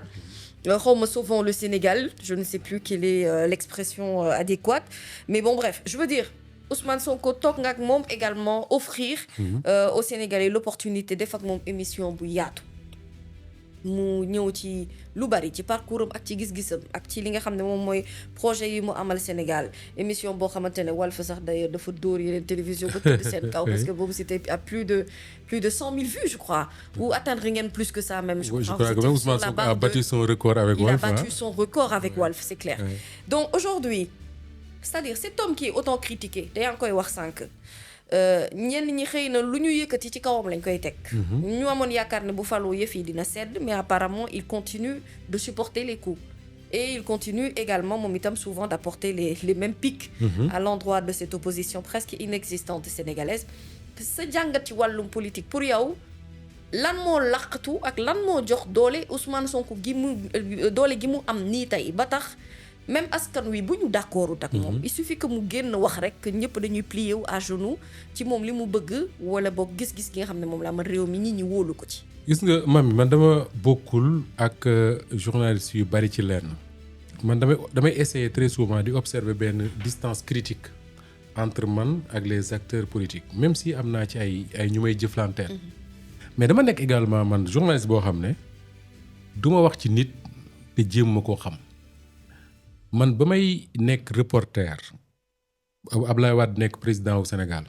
je passais tout mon temps à observer Ablaye Wade à lire ce qu'il fait à écouter ce qu'il dit. En tant que communicant. Pourquoi parce que dama jàppoon ne en tant que le communicant que je suis. Oui. Ablaye Wade c'est une bête de la communication. Man j'adorais di observer sa façon de dire les choses et cetera. De la même manière bi Idrissa Seck tollee ci digg dooleem noonu laa meloon ci Idrissa Seck. man demoon naa ba populaire am na ñoo xam ne tey boo leen laajoon Moustapha Diop dañ naan la Mara xam nga lu indi Mara parce que j'écrivais tellement sur Idrissa Seck fu mu dem ma dem fa reportage fu Idriss def événement nga fa que finalement dañ ma doon wooye Mara pourquoi parce que Idrissa Seck moo tudd Mara. Mara lañ koy wooye en fait. De la même manière quand il y a eu l'avènement de Pastef. Ousmane Sonko xaw ma ko woon bokk. nekk na di jiite le syndicat des impôts et domaines. La première fois que je l'ai croisé à Walf d'ailleurs dafa ñëwoon benn émission opinion mu fekk ko mu taxaw moo tax mbiru yàlla mami lu mu bëgg a def kenn mënu ci dara ma fekk ko mu taxaw ci couloir Walf yi noonu taxaw di xaar Pierre-Édouard Faye mi war a def émission bi ma romb ko dem après Pierre-Édouard Faye mi ngi may dégg moo ne ma kii mooy Ousmane Sonko moo jiite le syndicat des impôts et domaines ci laa njëkk a joxe loxo Ousmane Sonko bi le Pastef nekkee di développé wu di développé wu ba mu commencé di am aura bi mu am taxul ma fréquenté Ousmane Sonko taxul may dem di ko seeti taxul ma koy woo téléphone taxul mu may woo téléphone mësuma dugg kër Ousmane Sonko boo mu yóbbu woon cité kër góor gi tey ne ma kër Ousmane Sonko ngi nii xaw ma ko. Et d'ailleurs damay raconter benn anecdote les gens de Walf dama leen koy wax très souvent ñuy ree dama mës a dem benn cérémonie de graduation dafa am benn école boo xam ne dama fa doon joxe ay cours école boobu ñuy jox ay diplôme seeni élèves ñu invité ma dem bi ma ñëwee ma daje fa ak benn jeune bu bokk APR mu nuyu ma ñu waxtaan mu ne ma man COJER laa bokk COJER mooy lii kii APR boobu quoi. mu ne ma dama la bëggoon a baalu ma ne ko lu tax mu ne ma parce que man daal ñun dañu amoon ay groupe WhatsApp yoo xam ne dañ ci daan nekk ñuy waxtaan suñu biir journalistes yi et cetera mu ne ma benn jour dafa am benn waay bu ñu leen présenté ne leen c'est quelqu'un boo xam nga Sénégal dafa bëri ay dóorkat. ne ma c'est quelqu'un boo xam ne dañ leen ko présenté comme koo xam ne xam na Sénégal xam na il est bien informé quoi. mu ne leen Ousmane Sonko déglu baax li ma la boobu weeru koor. mu ne Ousmane Sonko chaque jour dafay recevoir juróomi journaliste ak ñoom lay ndogoondool su ndogoo ba pare mu wax leen ne leen léegi su ngeen demee ci plateau guddi yi lii ak lii ngeen di wax. yaa ngi dégg xoolal waxu dof yooyu déjà léegi mu ne ma te ñun dañ ñu waxoon ne yow ci nga bokk mais man dem naa ba ci biir ma xam ne loolu du dëgg ma ne ko est-ce que xam nga ne man xaw ma kër Ousmane Sonko mu ne ma abo mu ne ko je te jure tey boo ma yóbbu woon cité kër góor gi teg ma ci mbedd mi Ousmane Sonko dëkk ne ma duggal këram mënuma faa dugg xaw ma ko ba fi may waxee ak yow nii j'ai jamais mis mes pieds dans la maison d'Ousmane Sonko peut-être Petit Palais parce que dem naa fa interviewé ko. Mais les Sénégalais man j'ai l'impression que dañuy def souvent un glissement trop rapide mooy dañuy gis Moustapha di wax ci Mamy Samb souvent ñu ne xaritam la or Mamy benn parenthèse rek très rapidement mooy man personnellement j'ai toujours considéré que ni contrairement à ce que les gens pensent que ni Moustapha Diop dafa xam Ousmane Sonko moo tax mu koy défendre waa Pastef waa Walfadjri man dama considéré que ni Walfadjri ci boppam dafa am un moment de la vie de Walf ak un moment de la vie de Pastef ils étaient pratiquement dans le même combat lu tax je m'explique dañu demoon ak régime Macky Sall jusqu'à un niveau boo xam ne ñaar rek moo mënoon am soit Macky Sall jóge ci nguur gi wala Walfadjri disparaître à jamais man loolu laa mës a gëm. C'est arrivé à ce niveau-là. Oui c'était arrivé à ce niveau que ni Macky Sall pour moom il faut que Walfadjri disparaisse en tout cas moom ak régime am de la même manière.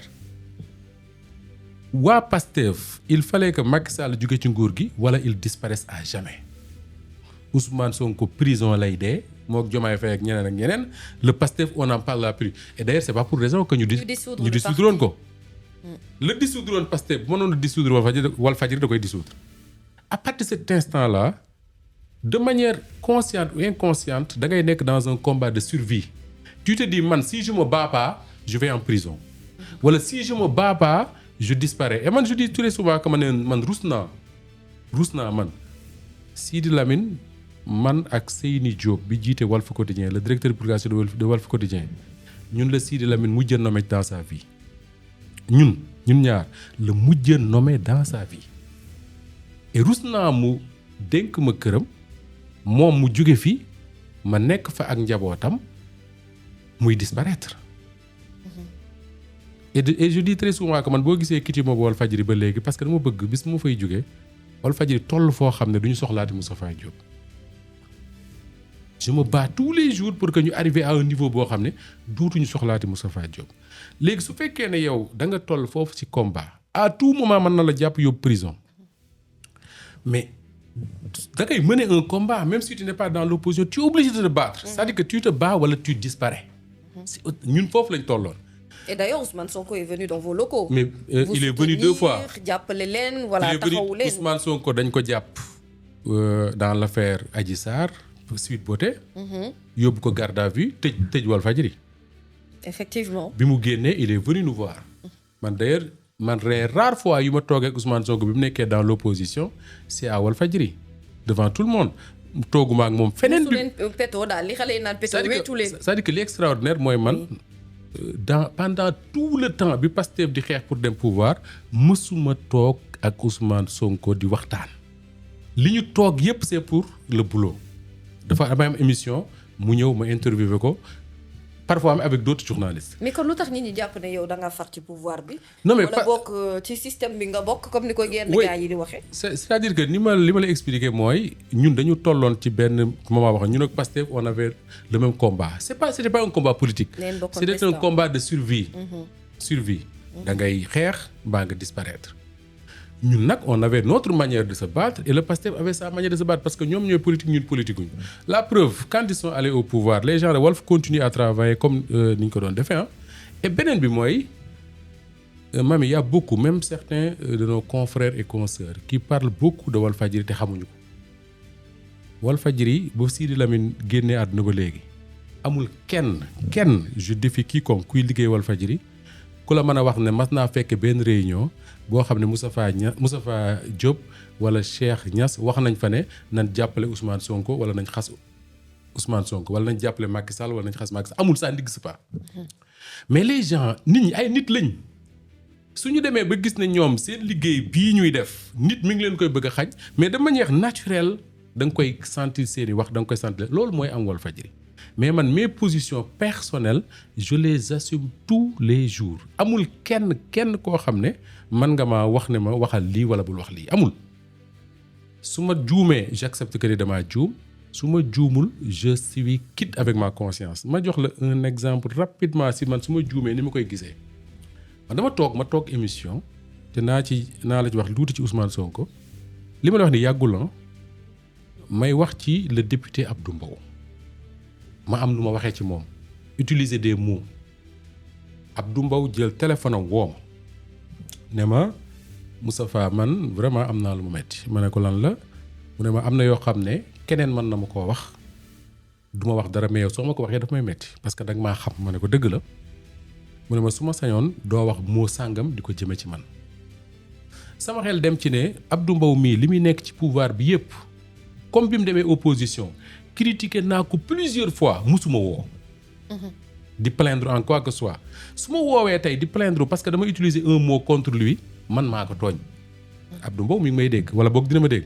ma ne ko Abdou Mbow mu ne ma ne ko baal ma àq te ce mot là dootuma ko utiliser di ko jëme ci moom man c'est comme ça que je fonctionne loolu li ma la bëgg a wax mooy Ousmane Sonko ci boppam voilà un homme boo xam ne man xamul tax ma respecté Ousmane Sonko mooy dafa nekk opposant jiite parti bi nga xam ne bi muy opposé wu moo ëppoon doole ci opposition bi ku nekk soxla ko mais voilà un homme Ousmane Sonko je le dis et je l'assume mësul jël téléphone woo ma man Moustapha Diop pour se plaindre de quoi que ce soit mësul jël téléphone woo ma man Moustapha Diop pour ne ma waxal leen nangam wala du ngeen wax ci nangam mësul am jamais de la vie et pourtant les gens lui disent des choses sur Walfadjri am na des hommes politiques yoo xam ne dañuy dégg dara ñu wax leen ko Walfadjri ñu woo ma man ne ma pourquoi nangam ak nangam ñu waxtaan ci Ousmane Sonko ne l'a jamais fait jamais mu jël téléphone am woo la te il connaît mon numéro de téléphone woo la ne la man kat dama dégg Mamy Samb wax dara ci Walfadjri c'est pas vrai wala c'est vrai jamais il ne se plaint jamais boole ceeg muy quelqu'un boo xam ne Ousmane Sonko man les rares fois yu ma dajee ak moom damay sentir un respect immense bu ma am ci doomu aadama bi ma doon man su ma dajee ak moom d'ailleurs sëñ Moustapha la may woowee daje naag moom màggalu Touba une première fois dama dajee ak moom màggal Touba boobu mi ngi nekk opposition ñi ngi daje guy mbind biir kër Serigne Sidi Mokhtar Mbacké mu nuyu ma ne ma sëñ Moustapha léegi couleur APR ngay sol parce que boobu maa ngi sol benn yëre bu marron beige quand il est arrivé au pouvoir également je l'ai croisé à Touba màggal bii ñu weesu ma nuyu ko mu ne ma sëñ Moustapha yow j'ai l'impression que Touba rek la ñuy gisee on se voit pas à Dakar ceci pour te dire que contrairement à ce que les gens croient que ni man j'ai un numéro de téléphone bu neexee heure bu ma soxlaa Ousmane Sonko jot ko heure bu ma bëggee dem këram seeti ko c'est pas vrai ça n'existe pas c'est pas vrai ça n'existe pas aw ma relation boobu ak Ousmane Sonko. D'accord. am naa possibilité nag wax ak moom du ma ci fen il arrive que je lui parle et d'ailleurs Mamy yaa ngi doon wax sànq ci communication wu un état. Oui. Est-ce que xam nga ne tous les grands de ce monde su ma nee les grands de ce monde mooy ñi jiite réew yu mag yi. amu ci kenn koo xam ne amul des relations avec des journalistes yoo xam da leen di woo di waxtaan ak ñoom. Évidemment.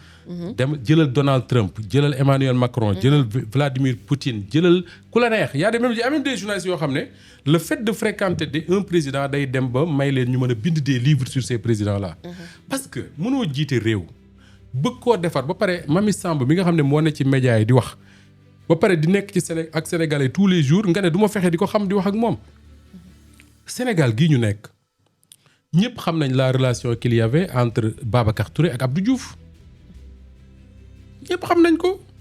ñëpp xam nañ la relation qu'il y avait entre Abdoulaye Wade ak Sidi Lamine Niass tey man dama jàpp ne sax ce serait une erreur monumentale pour Bassirou Diomaye Faye ak Ousmane Sonko ñu ne comme nous sommes au pouvoir on n'a pas besoin d'avoir des relations avec les acteurs de la presse man gëmuma loolu man li ma gëm mooy la presse c'est des Sénégalais comme man ak yow yoo xam ne dañuy def benn métier boo leen permettre ñuy wax ak Sénégalais yi nekk en contact avec les Sénégalais. Si un premier ministre a la possibilité de parler avec des journalistes que mu nekk TFM ak mu nekk Walf ak mu nekk Sen TV laa cemale man pour man am na droit di jël téléphone am di leen woo di leen wax ne ah mami nga ne ah mu ne la man de dégg naa nga wax nangam su ma sañoon ñu waxtaan ci pour 5 secondes wala pour 5 minutes ngeen waxtaan ci mu jàll.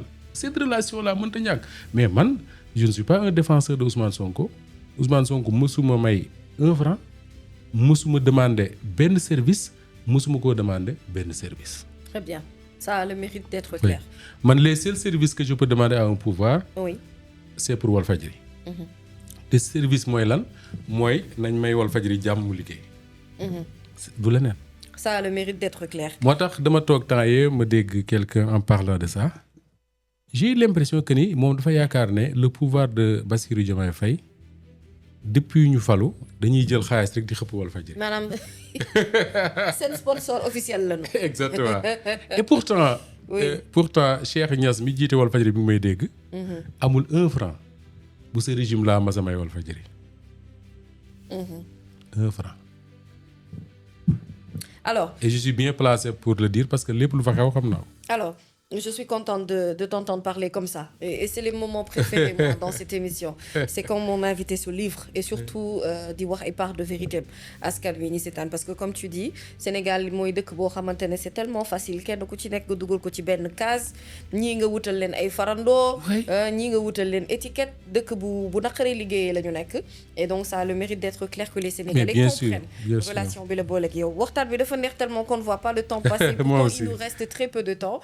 Avant ñu clôturer bëgg naa quand même aujourd'hui on sait que njiit nga kilifa nga macha allah foofu Walfadjri qui a traversé des temps difficiles mais qui est resté également une télévision très très forte. C'est pour cela que d'ailleurs sénégalais yu bari ñu adhéré ci seen ay programmes di suivre di seetaan mais hormis Walfadjri Moustapha Diop a-t-il aujourd'hui un plan d'avenir des perspectives d'avenir yoo xamante ne disons fii ak quelque temps moom nga am envie def. mais naturellement comme tout bon Sénégalais. Je dirais même comme un être normal. Oui. Mais man yàlla daf ma dimbali ci benn affaire mami moi je sais pas mais je ne suis pas dans les calculs. yow tu marches au feeling. man nekkuma fi di xool su ma defee lii suba fii laa war a nekk et cetera man yarewuñ ma noonu man li ñu may yare mooy li ma war a def ma def ko ba mu mat sëkk. Après lu ca fekk ma xam ne loolu moo neex suñu borom damay toog je réfléchis qu'est-ce que je vais faire dans 2 ans qu'est-ce que je vais faire dans 3 ans mais du changer dara ci li ma war a def actuellement je ne sais pas si je me fais comprendre. Oui bien sûr je comprends très bien. te loolu li ko def man d'ailleurs anecdote pour anecdote est-ce que xam nga man sama ñëw Walfadjri musul bokk ci sama ay programme non man su fekkoon ne rek mbir yi dafa deme woon na mu doon demee heure bii dina ma fekk xëy na ma nekk populaire ba léegi pourquoi parce que man dama nekk populaire di def sama liggéey tranquillement wax naa ne may def première année université la formation laa fa dugg avant may jeexal formation ñu nommé ma fa chef des desks politique et économie du populaire yaa xam mbay moo ma ko nommé jour bi ma ko nommé jour boobu jour bi ñu ma recruté lañ ma ko nommé. ma nekk fa ba man ak yaa xam mbay suñu relation neexatul. benn jour ma ñëw toog xaw ma lu ma defoon parce que man je fais parfois beaucoup de conneries parfois j'ai l'air très très très kii mais léegi sax tane na parce que léegi li may waaw li may da ngay jëm mag waaw te loolu naa la ci raconter benn anecdote Charles Faye war nga ko xam bi nekkoon TFM nekkoon jàkkaarloo moom ma wax benn jour benn affaire boo xam ne du jóg mukk sama bopp xam naa moom fàtte na ko dama nekk rédaction populaire ñu am benn réunion ak Yakham Mbaye qui était directeur général du Soleil ensuite voilà. Oui. Yakham moo doon directeur de publication wu. populaire. Oui Yakham am lu mu wax par rapport à un papier boo xam ne man ak moom ñoo ko bindandoo woon co-signé ko. J'étais pas d'accord ma répondre ko réponse bu ñagas a ñagas bi ñu génnee Charles Faye ne ma Moustapha Kaay ma ñëw mu ne ma da ngay xale rek mais sa kilifa doo wax ak moom nii ci réunion mu ne ma yaa xam li nga ko wax su fekkoon ne da ngeen a nekk seen bureau yow ak moom rek nga wax ko du ko metti mais le fait de lui dire ça en réunion ñëpp toog forcément da koy metti ne fais plus ça man ci laa décidé ne lu réunion metti du ma fa attaqué sama kilifa te boo li ma la wax ni mat na 20 ans d'ailleurs maa ngi wax Daouda Mine sànq bi ma yaa xam joxe une demande d'explication par rapport à mon comportement dama lànk ne du ma ko tontu dama bañ Daouda Mine mi ngi may dégg te am nga possibilité woo ko soo génnee pour vérifier Daouda Mine moo toog ci machine am bind réponse moom ci Daouda Mine moo répondre yaa xam ba mu jeex mu ne ma booy kaay ma ñëw ma toogal ma toog mu ne ma liiral pare mu ne ma signéel ma signé ñu dem jox ko yaa xam yaakaar ne maa tontu fekk tontu ma Daouda Mine la tontu. kon de yaa xam dina xam ci émission bi ne yow du woon sa tontu Daouda Mine la. tontu Daouda Mine la. D'accord. Donc Daouda Mine je lui dois beaucoup de choses parce que peut-être s'il n'avait pas fait ça dañ may dàq parce que j'avais dit que du ma tontu. te demande d'explication bu la ko joxee tontu wala lay dàq. mais j'avais décidé que du ma ko tontu parce que yaakaaruma dama ko tooñ. ok Moustapha yàgg ngaa xeex lii nag Walfadjri yéen tamit mais yéen xeex rek yéen waa Walf xeex rek. man comprendre uma loolu tamit donc man ni ma ñëwee Walf mooy comme man ak yaa xam amatuñ des relations normales. moom daf ma considéré woon comme quelque boo xam ne dama xamadi. du woon man kese parce que boo laajee ñoom Daouda Mine ñoom Arouna Deme ñun la rédaction de Populaire dañ ko diviser woon en 2 camps. benn bi ñu tuddee ko le Hamas beneen bi ñu tuddee ko le Fatah. le Fatah mooy ñi nga xam ne Hamas ak Fatah. oui la rédaction du Populaire le Fatah mooy ñi nga xam ne ñoom mën nañoo négocier ak yaa xam mën nañoo wax ak moom et tout yaa xam c'était un peu Israël quoi mën nañoo wax ak moom mën nañu négocier ak moom le Hamas mooy man Daouda Mine Arouna Deme et cetera ñun duñ négocier rien dañuy xeex rek donc bi ñu demee ba man ma xam ne mbirum Hamas ak Fatah mii mënuma cee continuer. j'ai eu l'occasion waa Walfadjri woo ma Jean Meïssa Diop yal na ko yàlla yërëm moo ma woo ne ma Sidi Lamine daf ma sant pour ma créer ko benn journal People est-ce que mën nga ci ñëw ñu discuter ñu d'accord mais ñëw Walf 1 franc yokkul sama salaire c'est le même salaire parce que j'avais envie de quitter bi ma ñëwee fekk yàlla moo defoon ne foofu la sama destin di jaar ma nekk fa ba fin 2012 Sidi Lamine ne day arrêter Walf Grand Place ak Walf Sport parce que Walfadjri amatul moyen wu def ko. le groupe mi ngi nekk ci une crise financière extraordinaire. man ma wax Sidi Lamine ne ko man daal ma décidé man ne su fekkee ne Grand Place dañ koy arrêté man damay bàyyi. parce que man Jean moo ma indi woon Walf mënuma toog Walf sans Jean. Sidi Lamine woo ma téléphone. ne ma yow ak Ndeye Awalo mooy jabaru Aliou Ndiaye tudd naa ko sànq. dama am ay projet pour yéen su ma sañoon ngeen toog. mais nag la décision c'est ta décision yow yaa koy jël. comme yow da nga am un contrat à durée indéterminée CDI yi nga am soo démissionné tu perds tout su fekkee ne ñi am CDD la ñoom bu ñu démissionné li des seen contrat dañ leen koy fay mais yow voilà. mënoo dem donc comme ça da ngay démissionné. après réflexion comme salaire bi man moom ma ko soxna si ci la bokk doom yi ci la bokk yaay ci la bokk papa ci la bokk ma ne je préfère rester ndekete Sidi Lamine c'est des années après. la ma wax Moustapha ci bureau am la ma ko waxee daf ma woone ma dama lay dénk la rajo parce que sant naa Betty Mbuub ak Maam Anta Ndour ñu defal ma diagnostic du programme de la rajo pour xool lan moo tax doxatul. et on s'est rendu compte que ne rajo bi télé bi moo nekk di ko rey. mu ne ma dama la bëgg a jox nga liggéey ko. Sidi Lamine ci boppam wax ma ne ma li ma gisoon ci Alioune Ndiaye Mamour Ibra Kane ak Alassane Samba Diop. ba dénk leen loolu laa gis ci yow. mu wax ma beneen affaire. mu ne ma Moustapha wutuma coordonnateur wutuma keneen je cherche un directeur pour Walfadjri pour man c'est important de raconter ça mu ne ma je cherche un directeur pour Walfadjri jour boobu maa ngi sol costume bu gris du ma ko fàtte mukk ma ne ko d'accord mu ne ma nag il faut nga prouver que ni mën nga ko commencé liggéey ci rajo bi quelque temps après grâce à l'aide de Betty Mbuub et de Maam Anta Ndour ak l'équipe de jeunes yi nga xam ne maa leen fi andi woon parce que dama leen doon jàngal. muy Assane Gueye Aïcha Diakhaté ensuite ñoom Khady Colonel Gueye. ñooñu ce sont mes étudiants yi ma doon jàngal fii ci benn école de formation ma dem ak ñoom à la rajo moo tax ñu leen wax le ay doomu Moustapha bi ñu demee tuuti Sidi Lamine gis ne rajo bi mi ngi commencé di jóg di dellu un peu ci place am. mu woo ma ne ma dama la bëgg a dénk la télé. waaw Walfadjri ñu ngi may dégg ñi ko fekkee ñi ngi dund donc du ma wax lu amul. ma ne ko je peux pas je peux pas parce que je considère que lu fa Ousmane Sène mënul man mënuma ko fa. Mais Sidy Lamine c'est quelqu'un boo xam ne quand il veut faire quelque chose mën na reculer rek mais il va revenir. ma ne ko je peux pas j'ai pas envie de le faire je préfère voilà mu ne ma d'accord. mu proposé ñu def mutation Ousmane dem à la rajo man ma dem à la télé ma ne ko je peux pas. ba benn jour ñu toog réunion assemblée générale ñëpp toog mu décidé comme ça ne Moustapha léegi mooy diriger la rajo et la télé c'est comme ça que je venais à la rajo et la télé. te bi ma ci ñëwee également pour dire les choses mami aw ma ci woon benn ambition bu dul bañ a trahir yaakaar bi Sidy Lamine am ci man. Il m'avait dit je cherche un directeur pour Walfadjri mais Sidy Lamine ne m'a jamais nommé directeur. C'est son fils qui l'a fait. bi mu décédé son fils Cheikh Niass moo waxtaan ak ñi muy liggéeyandool et tout ñu ne ko la personne bi fi nekk mën a diriger Walfadjri actuellement c'est nu mu tudd Moustapha. ñu nommé ma directeur de la radio et de la télé. Et je dis souvent à Cheikh que ni peut-être da ngaa bëggoon a àggale sa yéene papa tu l'as fait. boobu ba léegi nag ñuy jóg di daanu. di xeex muy metti voilà mais ñuy jóg di daanu. bi régime bi changé également. oui. Ce qu'on s'est dit mooy mami ñun man damay wax quelque chose de très simple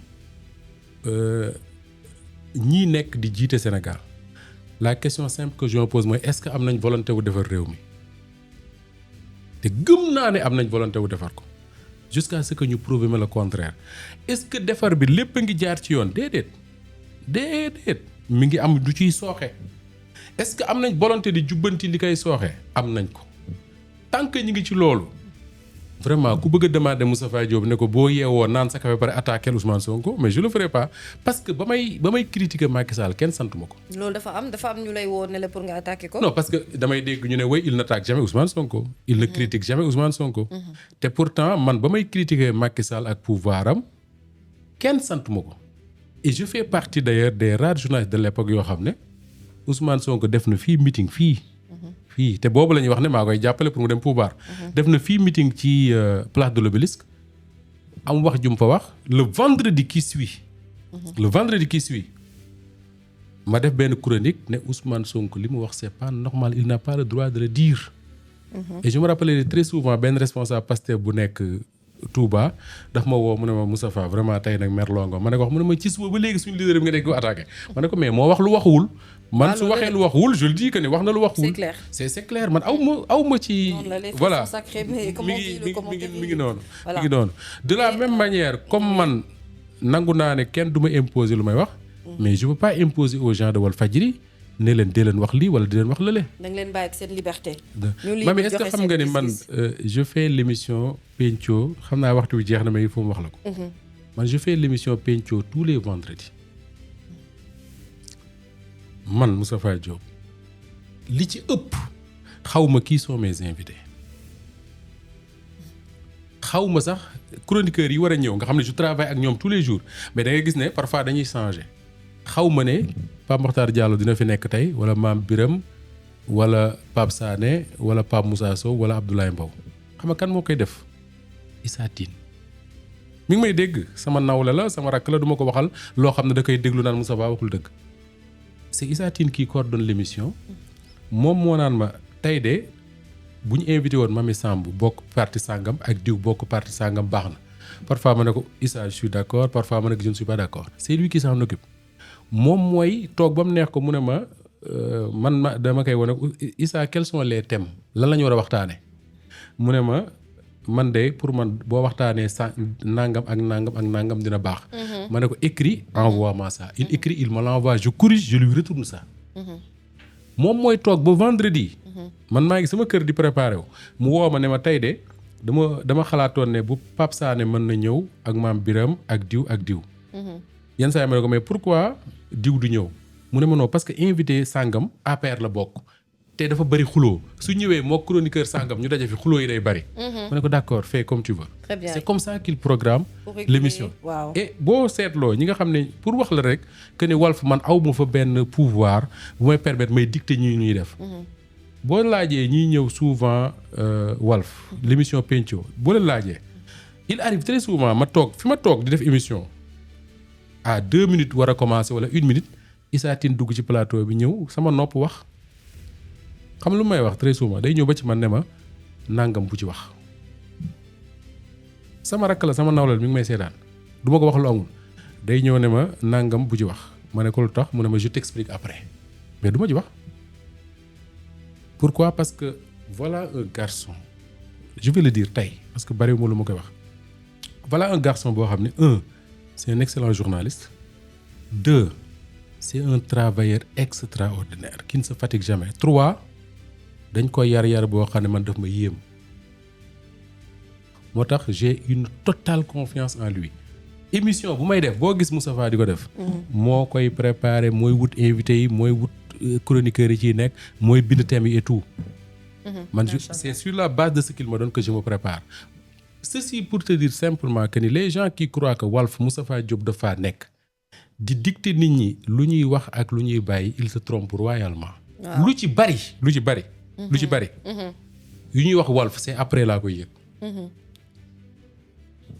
démb rek am na ku ma woone ma dañu attaqué sëriñam sur Walfadjri ma ne ko émission ban mu ne ma émission sàngam ma dem seetaan ko pour man koo xam. donc Walf amul une dictature amul quelqu'un qui dit aux gens. di leen wax lii ci Ousmane Sonko di leen wax ci lële ci keneen beneen bi mooy te ci laay jeexale su fekkee ne waaw. mooy dama bëgg a wax loo xam ne li tax ma la koy wax mooy yow mën nga ko vérifier sa bopp parce que ñi may tudd suñ nekkul sa ay xarit aussi ñoo xam la. xam nga Coro Maxu Mandela. xam nga Salma Ibrahima Fall. xam nga Fatima Kidé. xam nga Ouleye Mané. boo leen laajoon tey dañ la wax ne plusieurs fois nit nekk na ci télé attaqué ma man personnellement man Moustapha Diop wala mu attaqué Walfadjri man ma yëg ko jël sama téléphone woo Cheikh Tidiane Gomis parce que j'aime citer les gens yi may liggéeyal pour ñu xam ne ñoom ñi ngi fi deewaguñu yàlla nañ gudd fan. woo Cheikh Tidiane Gomis bi nga xam ne mooy coordonné l'émission Petit Déj ne ko Cheikh Tidiane waxal sa xale yu jigéen yooyu que ne dégg naa diw di attaqué Walfadjri ci télé sàngam wala muy attaqué Moustapha Diop ci télé sàngam buñ ko tontu mukk. Jamais de la vie. Parfois même il est arrivé que ñoom ñi may tudd nii ñu mere ma. seddal nañ la ko foo nekkul. ñu mere ma parce que dañ leen di xas ñoom. ma xam ne dinañ tontu ma njëkkantu leen ne leen du ngeen ko fi tontu.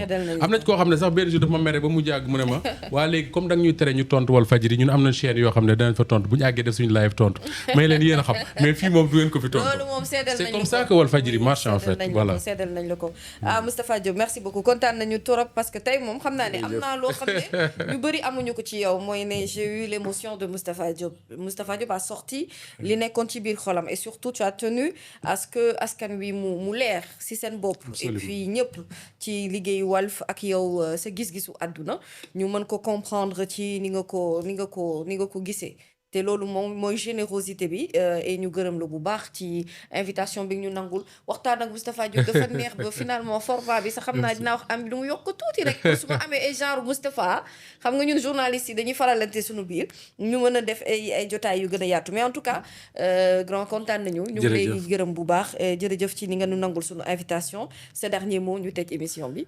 man de bi nga ma woowee pour ma ñëw fii. boo seetloo néew ma la hésité wu ma benn yoon. effectivement oui. néew ma la xaaral semaine prochaine néew ma la xaaral suba. te pourtant il ne se passe pas une semaine sans que une chaîne sollicite ma pour ma ñëw def lu mel nii mais j'ai toujours dit non. pourquoi parce que man dama jàpp ne la relation qui me lie à Walfadjri lu ma bëgg a wax fa laa koy waxe aw ma droit di dem di waxe fu ma neex mais yow cër bu ma am ci yow. un immense respect bu ma am ci yow ak estime bu ma am ci yow wax ko foo xam ne nekkoo fa moo tax dès que nga woo ma j'ai pas hésité. ça m'a fait plaisir. et bi nga ma woowee ba ma ne la dinaa ñëw dama ñibbi sama kër ma ne sama soxna Mami Samba moo ma invité. mu ne ma demal parce que moom jar na ko. elle a de la classe elle a de la personnalité. et pourtant bi ma lay wax waaw moom yëgu ko woon. ça veut dire quoi que ni Sénégalais yi am na fu ñu la teg. am na cër boo xam ne moom lan la jox bu la ci dara jëlee ma lay sant di la gërëm bu baax a baax di jéggalu ñi nga xam ne ñoo ñu doon déglu parce que certainement wax naa fi loo xam ne jub na wala jubul. lépp rafet na mais tey je sais pas pourquoi peut-être que ki ma jaakaar loolu la mais dama sentir ci man benn envie de dire vraiment ce que j'avais à dire et je pense avoir dit ce que j'avais à dire. maa ngi lay sant di la gërëm bu baax. C'est moi qui te remercie vraiment, c'est un honneur. Ah, il va arriver à me faire pleurer. Normalement concept bi du loolu, sinon ça va être confidence hein, avec Eva ñu nuyu ko bu baax ziar ko au passage. Merci beaucoup Moustapha Diop ñu ñoo lay gërëm sant la. mbégte bi yaatu na lool et yow mi mënoo xam sax maanaam internautes yi ni ñu yàkkamti wee woon nga ñëw ci émission bi. Souvent dañuy laajte ci suñu commentaire yi yan personnalité ngeen bëgg am ni gis ñu bëri ni Moustapha Diop Walf te loolu c'est parce que nit ñi dafa am fu ñu la teg ah te loolu sa liggéey moo la ko may sa professionnalisme surtout moo la ko may te dëkk bi nag ni may wax naan ñun ñëpp bari nañu waaye ku ne xam nga kan mooy kan voilà kon nag yow fa nga ne foofu sa place la te yàlla na la fa yàlla saxal ñu remercier le docteur Cheikh Oumar Diallo pour ce petit bouquin bi mu ma dédicacel nii Moustapha mën naa la ko aar sax mais dama la koy aar ma la envoyé am nga ko envoyé ma dédicace waaw yow gis nga sama dédicace damaa bëggoon a doser titre ñoom internautes yi ñu xam ne ma tamit am naa sama dédicace su bopp ainsi que sunu PDG merci Youssouf Biagui le grand réalisateur moom mooy tax qualité image yi ñu exceptionnel son bi mu nickel bu ngeen di seetaan Face à la Nation ainsi que les autres émissions et je rappelle que am ngeen possibilité ngeen bokk ci sunu ay abonnés privilégiés secret bi wax nañ leen ko et puis dinañ ko def peut-être au bas de l'écritel pour que ça soit beaucoup plus clair et ngeen mën a am exclusivité ci par exemple coulisses yi xew ak Moustapha Diop ak yeneen donc merci également à toute l'équipe technique merci à Abi pour la coordination ñu jox leen dig daje Inch'Allah prochainement et j'allais ma tàggatoo sans pour autant me remercier sur nos partenaires yi Beautiful Panda by Antelo pour la maison beauté comme d'habitude et puis Soso Store également et puis SMD pour la tenue tey moom moo ko géré Madame Sarr moo koy remercier bu baax a baax rendez-vous très prochainement avec un autre invité qui ne sera peut-être pas à la hauteur de Moustapha Diop ou qui fera mieux que Moustapha Diop c'est sûr. mais en tout cas ça se passera sur la grande chaîne Séné People portez-vous bien.